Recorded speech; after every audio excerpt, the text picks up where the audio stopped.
Kamusta po, Tito Creepy? At sa mga giliw niyong tagapakinig, tawagin niyo na lang akong Balmond. Sana po ay pamilyar kayo sa pangalang iyan. At kung hindi naman ay, sigurado akong kilala ito ng mga makakapanood ng bidyong ito. Sana po, Tito, okay lang na di ko na babanggitin at ididetalye kung taga saan po ako. Ang kwento ko po ay nung nag-aaral pa ako bilang second year student college sa LaSalle University sa Dasma Cavite noong 2004. Nangyari po ang aking nakakatakot na karanasan noong mga panahong yon. Pero hindi po ito nangyari sa school, kundi sa tinutuluyan ko pong dormitory. Ito po ay pagmamayari ng isang kilalang doktor sa Silang Cavite. Sigurado ako na maraming may alam ng tinutukoy kong dorm, lalo na kung ikaw ay pumapasok sa Lasal. Sa pag-stay ko po doon sa dorm ng panahong iyon, doon ko po nakilala ang isang masikretong babae na si Lisel. Una kami nagtagpo sa gate ng dorm at doon ay nagpapatulong siya sa kanyang mabigat na gamit. Bagong lipat siya at doon siya pumuesto sa may first floor. Tanaw ko siya at katapat ko lang mula sa second floor ng silid ko. Di po siya estudyante ng anumang school ng mga time na iyon. Siya ay nasa 24 years old na nung makilala ko si Lisel. Maganda po siya, Tito Crips. At wala pa man noon ang artistang sikat na ngayon, ay kahuwig po niya si Miss Ivana Alawi. Pero balugang version. I mean, morena po siya, Tito Crips. Makinis at makintab ang kanyang balat. At sa tingin ko, na walang butiki ang makakakapit sa kanyang taglay na kinis. Sobrang ganda ng katawan niya na parang isang Japanese waifu na anime karakter. Humanga lang po ko sa kanya kaso mas matimbang yung crush ko sa school namin. Unang gabi pa lamang po niya doon ay may napansin akong isang puting usok na dumaan sa kanyang pintuan. Mukhang nakakita ko ng multo. Kita ko po kasi ang bintana niya at pintuan dun sa aking kwarto sa itaas. Dun kasi ang study table ko na nakapwesto sa may bintana, kaya kita ko ang mga pumapasok ng dorm. Pangalawang beses na po ako nakakakita ng multo sa buhay ko, Tito Crips. Ang una po, nung high school ako at dun po yun sa sementeryo namin. Nag-ghost hunting po kasi kaming magbabarkada noon. Maidagdag ko lang po, Tito. Sabi ng aking magulang na nung ako ay nasa 4 na taong gulang pa lamang, nagwo-worry sila sa akin noon kasi lagi daw akong may tinuturo at may kinakausap ako na ako lang ang nakakakita.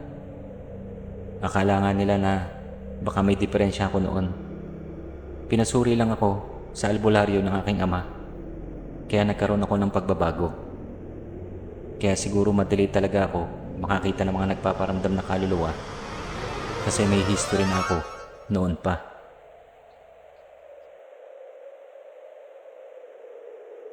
Sa ugnayan namin ni Lisel noon, ay masasabi kong wala namang closure na nangyayari. Dumadaan ang mga buwan at araw na hanggang batian lang at kaway sa tuwing kami ay nagkikita ni Lisel. Pero di ko naalis sa akin na di tumingin sa kanyang sexing katawan sa tuwing siya ay makikita ko. Nagawa kong pag-aralan minsan ang pattern ng kanyang lifestyle. Malimit ko siyang nakikita na umuwi ng alas 5 ng umaga at umaalis ng alas 7 ng gabi. Hinala ko noon ay isa siyang call center agent. Sumisikat na kasi noon ang ganong trabaho nung time na iyon. Nakasanayan ko na po ang patagong pagsilip sa kanya mula umaga hanggang gabi. Para bang unti-unti na akong nagkakagusto kay Lisel, Tito Crips. Di na ko kumpleto ang araw ko nang di ko siya nakikita. Kalimitan po sa kanyang pag-alis ng gabi, napapansin ko palagi na may usok na puti na sumusunod sa kanya. Pero para di ako matakot, ay iniisip ko na lang na guardian angel niya iyon. Sinusubukan kong alisin ang salitang multo sa isip ko kasi alam kong di ako patutulugin ng ganong mga pangitain. Isang gabi, na-late nang uwi si Lisel. Bandang 11:11 na yata yun.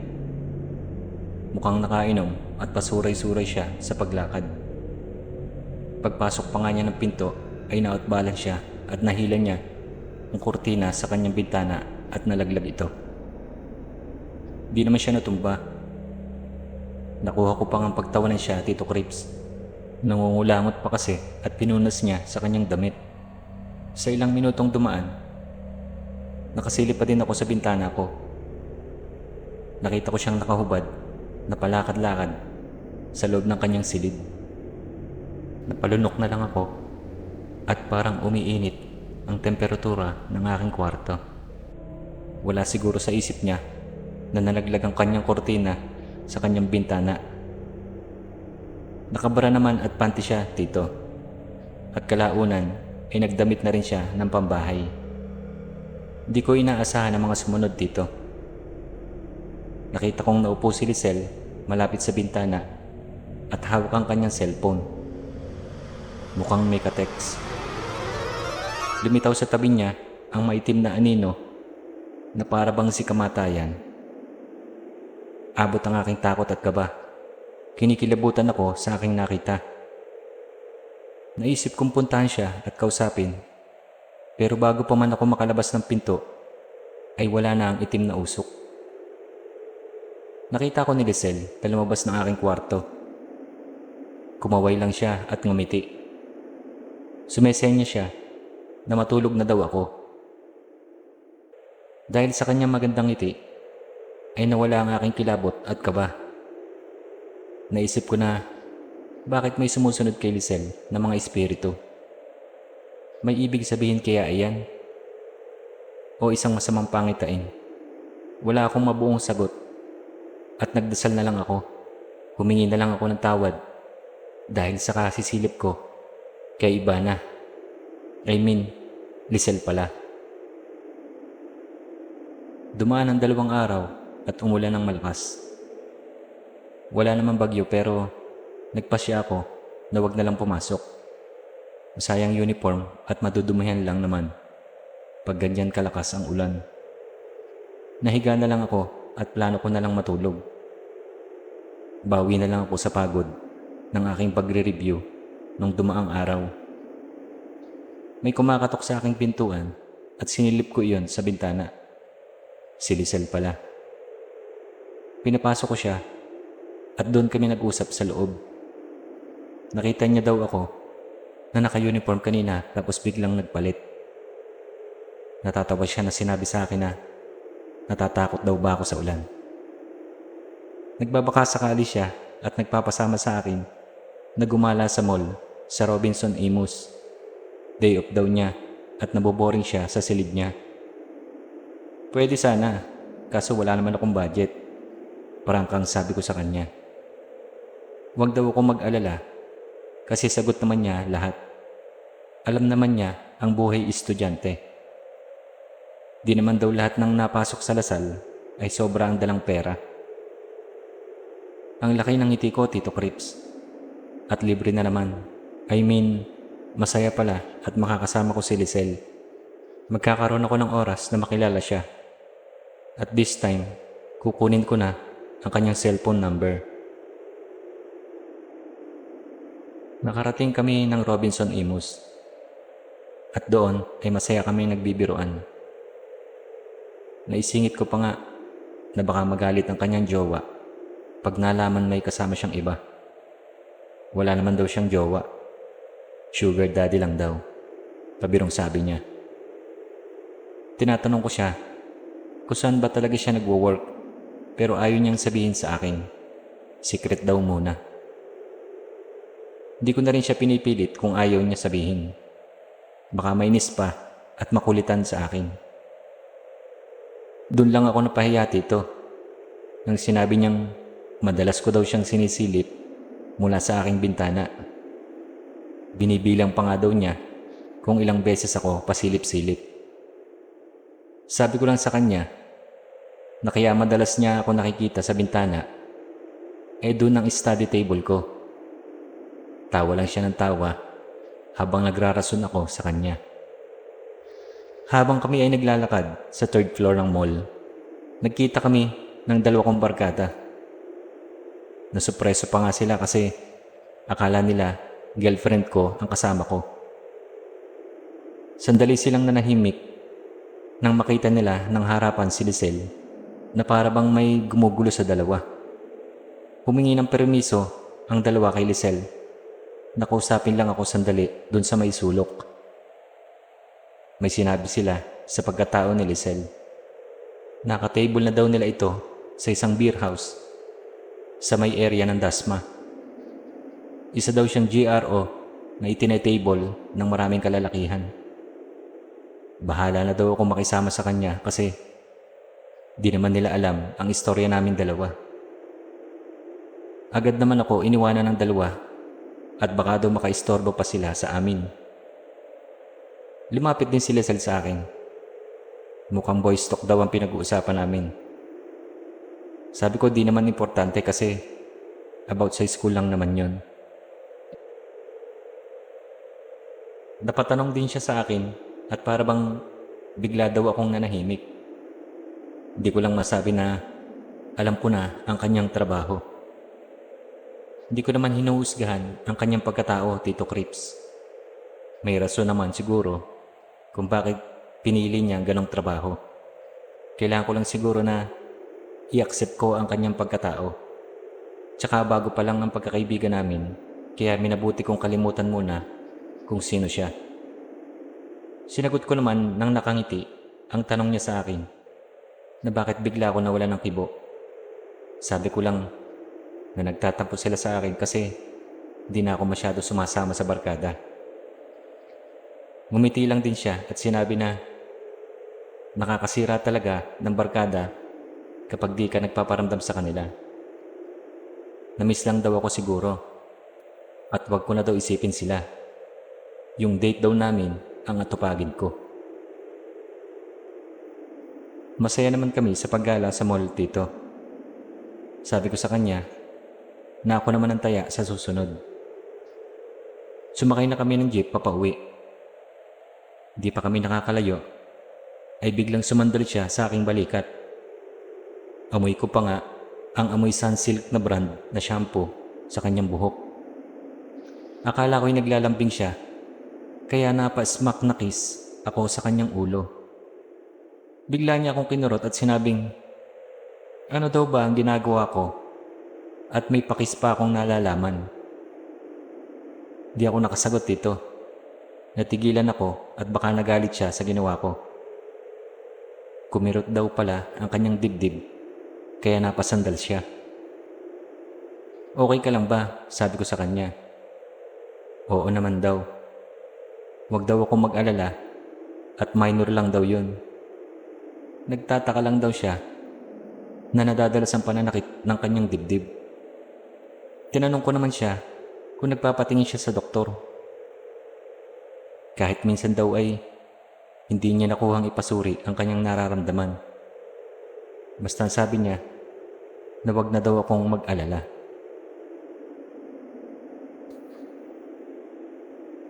Inabot ng isang buwan na kami ay palaging nag-uusap at nakuha ko rin ang kanyang cellphone number.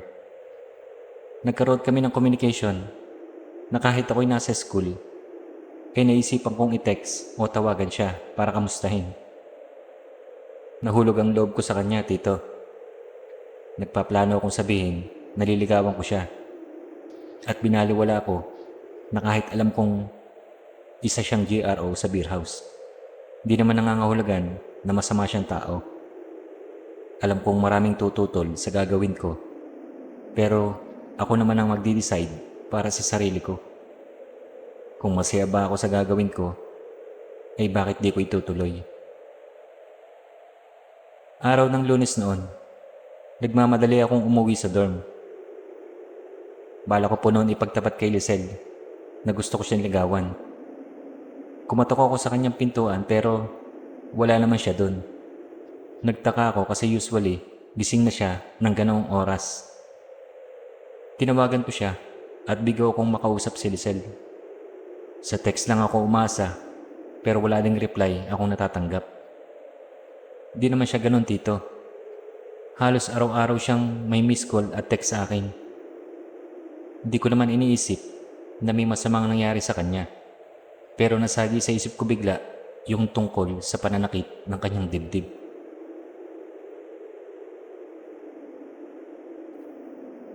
Apat na araw na po ang dumaan at di ko makontak si Lisel. Nag-aalala po talaga ako sa kanya. Lumipas ang oras at saktong 10:00 na ng gabi noon. Ako na lang yata ang tao sa buong dorm kasi Friday noon. Usually sir, ay umuuwi ang mga estudyante sa kanilang pamilya at bumabalik na lang tuwing Lunes. Dapat ay umuwi din ako noon, pero sa kagustuhan ko makita si Lisel, ay nag-stay ako sa dorm. Tahimik ang gabi at wala pa akong balak matulog. Nadadalas kong silipin sa bintana na kung saan nakatira si Lisel. Napansin kong nagpapatay sinti ang kanyang ilaw sa loob. Labis naman ako natuwa dahil umuwi na yata ng dorm si Lisel at sa wakas ay makakausap ko na siya. Bumaba ako ng hagdanan papunta sa silid niya. Nakailang katok at tawag din ako pero walang sumasagot sa loob. Namatay na din tuluyan ang patay sindi niyang ilaw. Nakabukas bahagya ang kanyang kortina sa loob kaya napasilip ako. Habang nagagala ang aking mata sa madilim niyang silid, ay nakita ko ang isang multo na nakatingin sa akin. Nanlilisik ang kanyang mga mata at ang bibig niya ay parang nakangiti na abot hanggang tenga at ang itsura niya ay kagaya ng isang momo na multo. Halos manigas ako sa pagkagulat at kaba at nagmamadali akong tumakbo ng hagdanan pataas ng aking silid. Kinuha ko ang aking cellphone at tinawagan ko ang aking ama para magpasundo. Di ako makakatulog doon na mag-isa. Parang di ko kakayanin. Naglaan ako ng taimtim na panalangin at habang binibigkas ko ang salita ng Diyos, ay lumitaw muli siya sa labas ng bintana ko. Nagpakita ulit siya sa akin ng nakabaligtad. Napasigaw na ako ng malakas. Pinapalayas ko siya gamit ang salita ng Panginoong Diyos.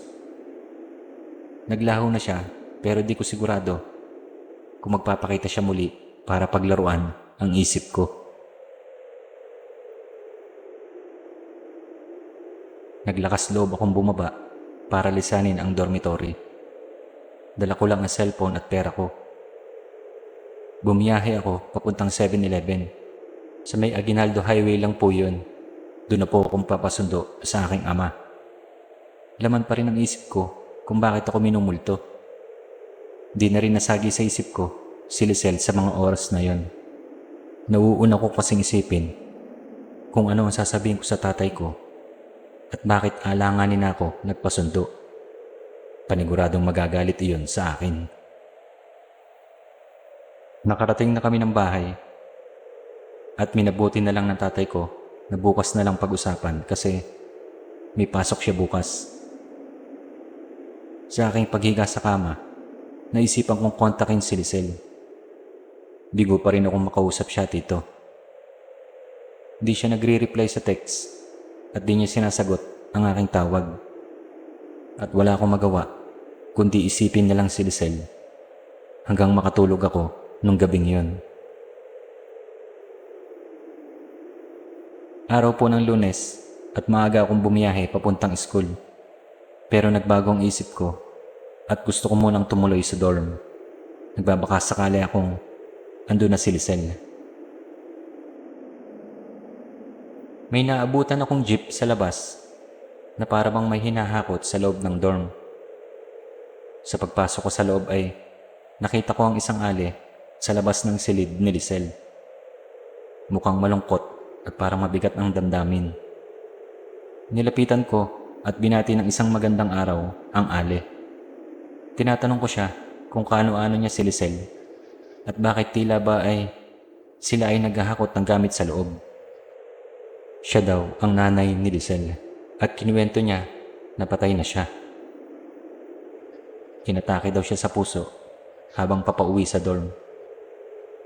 Kinuwento iyon ng kasama niya sa trabaho at nagsugod sa kanya sa ospital.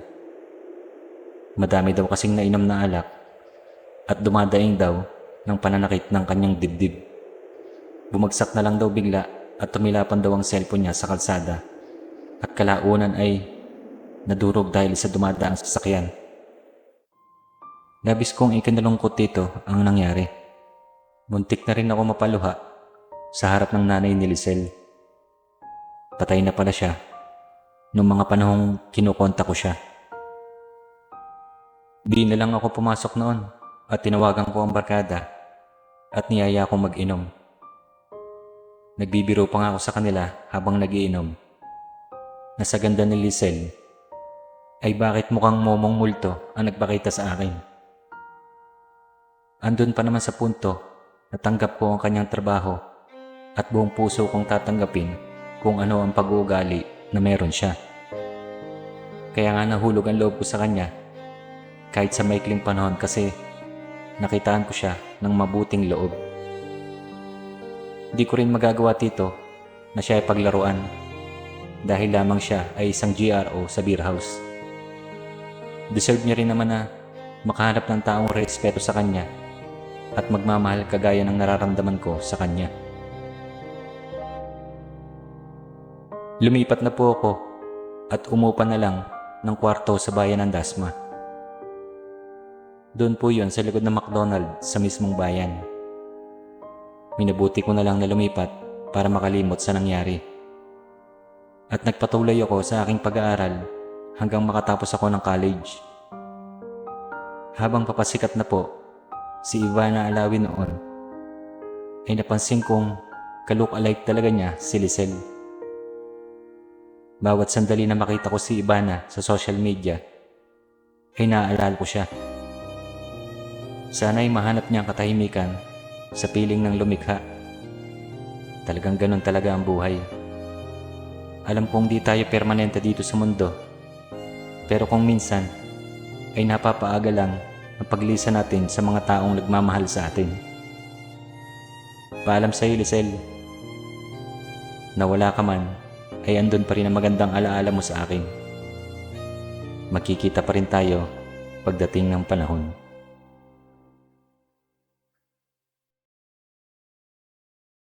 Kung isa ka sa batikan sa pakikinig ng mga istorya na may kaba at takot, ini-invite kita na mag-subscribe at sabay tayong maglakbay sa madilim na sulok na karanasan ng isip ng tao. Naniniwala ako sa pag-unlad ng isang community ay isang sama-samang pagsuporta sa mga video na katatakutan.